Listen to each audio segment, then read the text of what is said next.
What up, folks? Oh la la. Oh. People like games. It's Reggie with People Like Games. We got a new setting, but it's still the same old show. So let's get right into it. At this point, whether you've played it or not, everyone knows what League of Legends is. Most people, players included, know it as one of the most toxic games of them all, and that's probably true. But such toxicity is only possible when you've got such a massive player base. So how did this project from two guys who knew nothing about game development become the biggest game in the world? That's what I'm here to answer today on part 2 of League of Legends Story Mode. So let's get this one out of the way right now. League of Legends is easily one of, if not the most played video game of all time.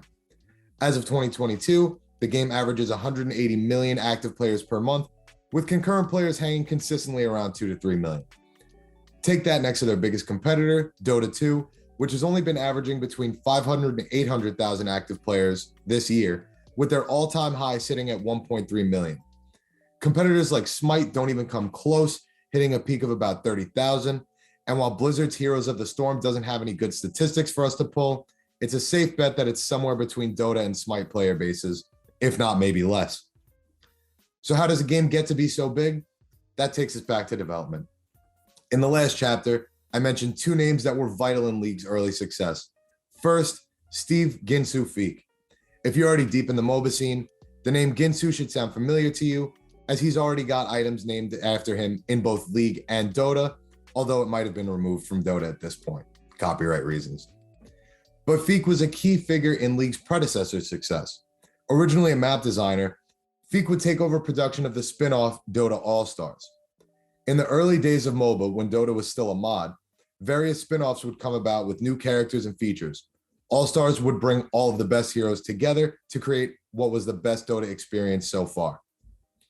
So Feek had already gained massive insight into what was making Dota popular, as well as what was holding it back well before he would join Riot.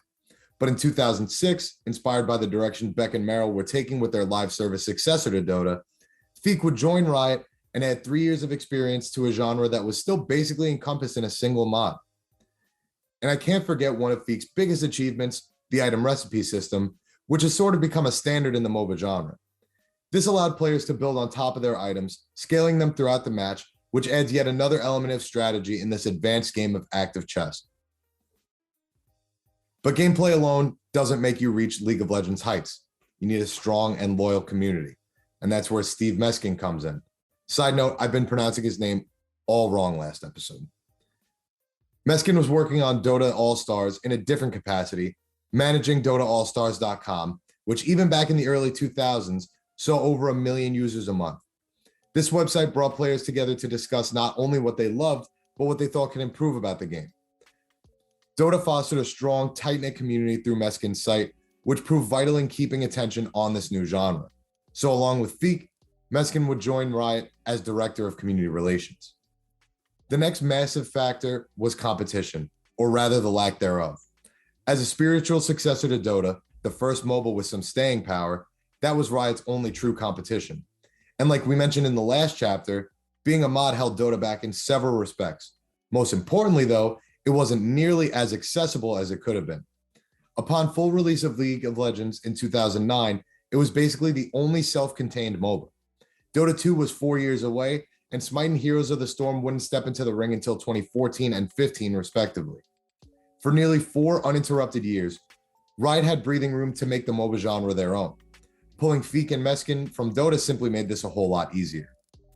Now back to esports.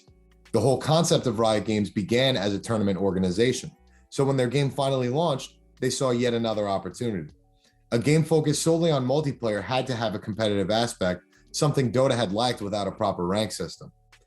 After 2 years of success, the Season 1 World Championship was conducted at DreamHack in Sweden 2011, with what was at the time a massive prize pool of $100,000.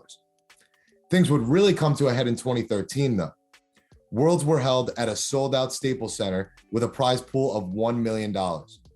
From here, there were more eyes than ever before on professional gaming, and it's safe to say esports was in a way legitimized after this tournament. Let's not forget about the humble beginnings of esports. Some of the earliest known gaming competitions were for high scores on arcade games. This would eventually evolve into one-on-one competitions like fighting or sports games in the 90s. But by the time the 2000s rolled around, internet connectivity was vastly improved, as were the games being played. Games like StarCraft in particular would take massive steps for competitive gaming, especially in Asian markets. But by World Season 2, Riot was well on its way to dethrone StarCraft in Korea, one of the world's biggest markets. Not only was their game doing ridiculous numbers, but in 2013, Riot was finally able to call players professional athletes recognized through US immigration services. And honestly, the rest is history. Prize pools continue to grow, hitting over 6 million and grand prizes of over 2 million in the last couple of years. The player base shows absolutely no sign of slowing down, and there are now 12 international leagues dedicated to League of Legends. League of Legends isn't just the biggest game in the world. It's the king of MOBAs and quite possibly the biggest step in the recognition of esports and its athletes. Whether you love it or hate it, League of Legends and Riot Games have completely changed the landscape of gaming as we know it. But that's all I've got time for this week, folks.